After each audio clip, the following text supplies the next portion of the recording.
Good morning, folks. Everything new under the sun.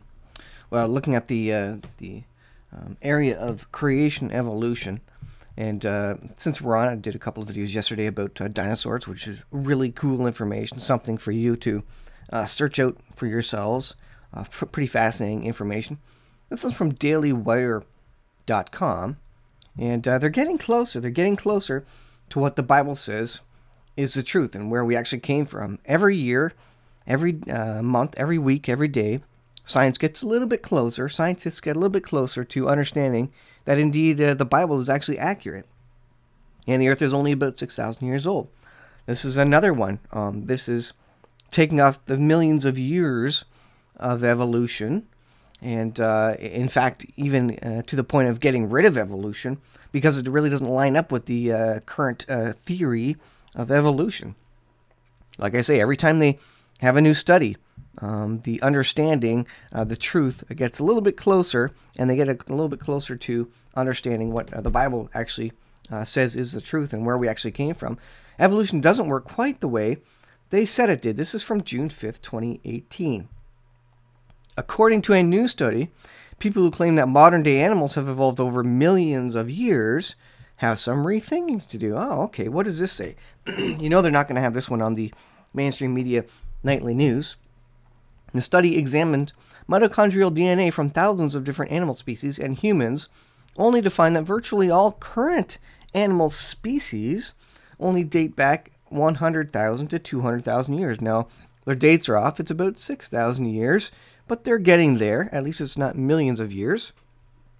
Every year, they shave off time of evolution because the scientific empirical evidence comes out that indeed the Earth is not that old.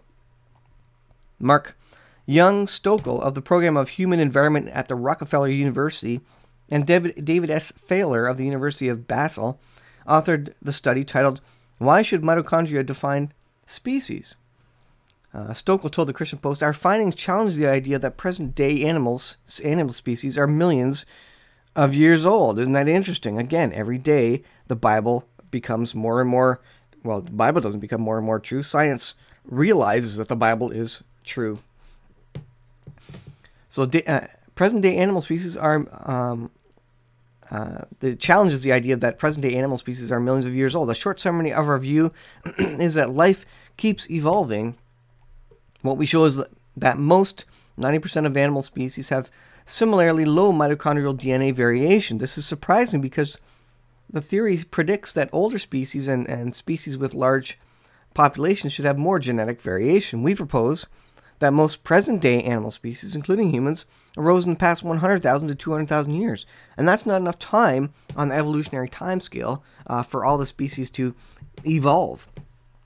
Thaler added, "We studied the amount of a certain type of variation that occurs within each of many thousands of different animal species." And this is not the same as kinds, as the Bible speaks of it. "We found that measured in this way, humans are an average animal species." We humans are used to looking close in and being very sensitive to differences among people. The approach we used allows one to zoom out and see variation in humans on the same scale as variation within other species.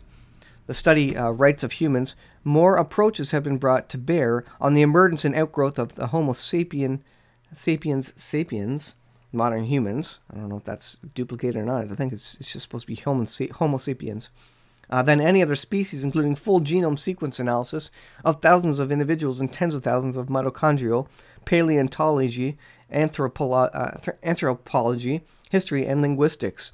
The congruence of these fields supports the view that modern human mitochondria and Y chromosome originated from conditions that imposed a single sequence on these genetic elements between 100,000 and 200,000 years ago.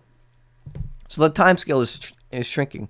Every time they find something new out in science, the time scale shrinks, and these species did not evolve from the other, but indeed appeared on the landscape, as they like to say. You'll even hear the scientists say, "Oh, this species appeared on the landscape, 100 million years ago."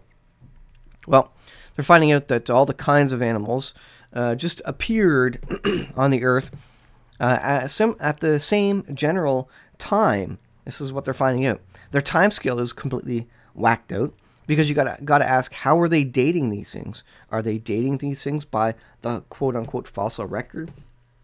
Are they carbon dating these? I don't think so. So how are they dating these exactly? How are they getting the 100,000 to 200,000 years? That's really the question you got to ask, because they never answer that. They never say, we say 100,000 years because we dated it with this particular method. It's always based on assumption, based on other dating things, studies or whatever that have gone on, and so no one ever questions the time scale.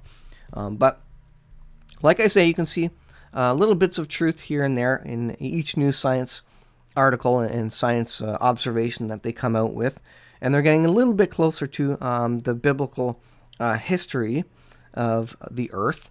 And each and every day, science erodes the support for evolution, and there really is no support.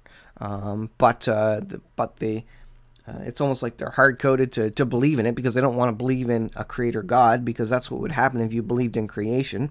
Evolution allows you to be your own God, and that's what most people want to believe, and so they will stop at nothing to prove that evolution is true, even if it means twisting the facts, creating hoax fossils and skeletons, etc., which you have a ton of evidence of over the last 100, 200 years. All sorts of hoaxes have come out because they're trying to prove evolution, and they can. And every time they come up with a new scientific study, it actually ends up pointing in the direction of creation, proving creation, and disproving evolution. So pretty cool study. It's just one more nail in the coffin of evolution, and confirmation that creation is true. Evolution is fairly new. I don't know how old it is, 150 years old, 200 years old. Less than that, I don't know what the exact time range is, but it's only recently that people started believing in evolution and started not believing the biblical account of creation, and that God created the earth about 6,000 years ago. It's only recently that people started believing in that. So it's no wonder that it's going by the wayside and being disproven, again, fairly rapidly in the time scale of the history of man, which is about 6,000 years. I'll put the article in the description, in the link to it. You can check it out for yourself and let me know what you think. And thanks for watching, guys. We'll see you in the next video.